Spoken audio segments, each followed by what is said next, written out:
নূপুর শর্মা বিতর্কে উত্তাল হয়েছে গোটা দেশ। সম্প্রতি দুই বিচারপতি সূর্যকান্ত এবং জেবি পাদ্রিওয়ালা রীতিমতো ভৎসনা করেন নূপুরকে। দেশের হিংসার জন্য তাকে দায়ী করে তারা বলেন, সারা দেশের কাছে ক্ষমা চাওয়া উচিত। তারপর থেকেই বিচারপতিদের ব্যক্তিগত আক্রমণ করা হচ্ছে সোশ্যাল মিডিয়ায়। এবার এই বিষয় নিয়ে কঠোর মন্তব্য করেন বিচারপতি জেবি পাদ্রিওয়ালা। তিনি বলেন, নূপুর শর্মাকে নিয়ে রায়ের জন্য ব্যক্তিগত আক্রমণ এক বিপজ্জনক পরিস্থিতির দিকে নিয়ে যাচ্ছে। সেই সঙ্গে নূপুর শর্মার বক্তব্য তুলে ধরা সাংবাদিক, ফ্যাক্ট চেকিং সাইট অল্ট নিউজের সহ প্রতিষ্ঠাতা, ভারতের প্রধানমন্ত্রী নরেন্দ্র মোদীর কট্টর সমালোচক সাংবাদিক মোহাম্মদ জুবাইরকে গ্রেপ্তার করে পুলিশ। এবার নূপুর শর্মা প্রসঙ্গে তার মতামত ব্যক্ত করেন বিশিষ্ট সমাজসেবী আশরাফ হায়দার। তিনি বলেন, নূপুরকে নিয়ে সত্যিটা যিনি প্রকাশ করেছেন তাকে গ্রেপ্তার করা হলো, অথচ নূপুর শর্মাকে গ্রেপ্তার করা হলো না। গুজরাট দাঙ্গা নিয়ে মন্তব্য করার জেরে সমাজকর্মী তথা মানবাধিকার কর্মী তিস্তা শীতলাবাদকে আটক করা হয়, তাহলে নূপুর শর্মাকে গ্রেপ্তার কেন করা হবে না? सबसे बड़ा बात है कि आज जो देश का हालत है, देश किस तरफ जा रहा है, ये पूरा दुनिया इससे वाकिफ हो गई है।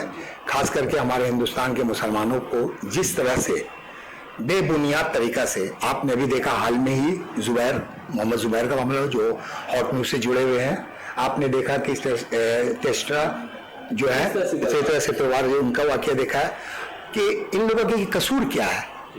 मोहम्मद जुबैर का कसूर क्या था?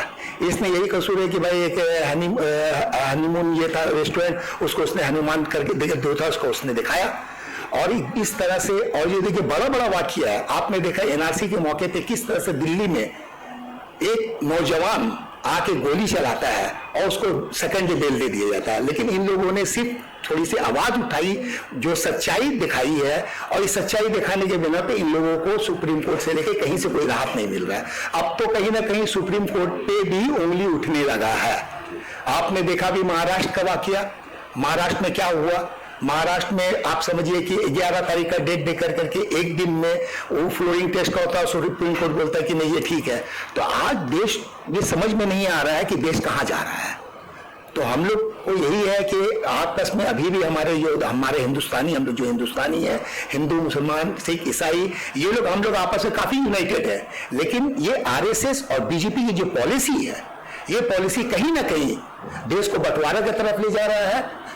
और एक तबका, जो तबका मुसलमान आता है, इसके तरह आपने देखा कि कई एक वाक्य में, वाक्य का बयान नहीं दे सकता हूँ, एक दो वाक्य अगर होता तो बात ये सैकड़ों की तरह वाक्य में है। जो मुसलमान जरा सा उल्ट भी करता है तो उसको सलाखों के पीछे डाला जाता है।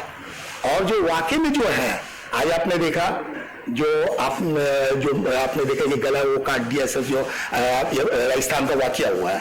अब इसमें आप देख लीजिए कि बाद में मालूम हुआ कि ये दोनों इतने बड़े दाढ़ी रख करके हैं। लोग को लग रहा है पूरे हिंदुस्तान में मीडिया के जरिए और गोदी मीडिया के जरिए प्रोपेगेंडा करके रह गया कि भैया ये तो मुसलमान है। बाद में साथ मालूम हो रहा है कि ये भी बीजेपी के आदमी है। तो इस तरह से पूरे हिंदुस्तान में अभी इलेक्शन है, वहां पे राजस्थान में जहां जहां इलेक्शन होता है वहां बीजेपी इस तरह का गंदा खेल खेलती है और आपस में हिंदू मुसलमान किसी भी कर करके अपना सिर्फ राजनीति को चमकाने की कोशिश करती है। तो इसका मतलब ये है कि आप ये कहना चाह रहे हैं कि जिस तरह से इससे पहले लोकसभा का चुनाव हुआ था और कश्मीर में 40 हमारे जवान शहीद हुए, तो क्या इसमें भी बीजेपी का हाथ लग रहा है? देखिए ये बहुत ही मतलब आप सेंटिमेंटल मामला है, इसमें डायरेक्ट हम कुछ नहीं बोल सकते हैं, लेकिन बीजेपी किसी भी हद में जा सकती है। और ये जो ज़किया जाफरी थे, गुजरात में फसाद हुआ और उसमें ब्यूरो रिपोर्ट, चैनल 10।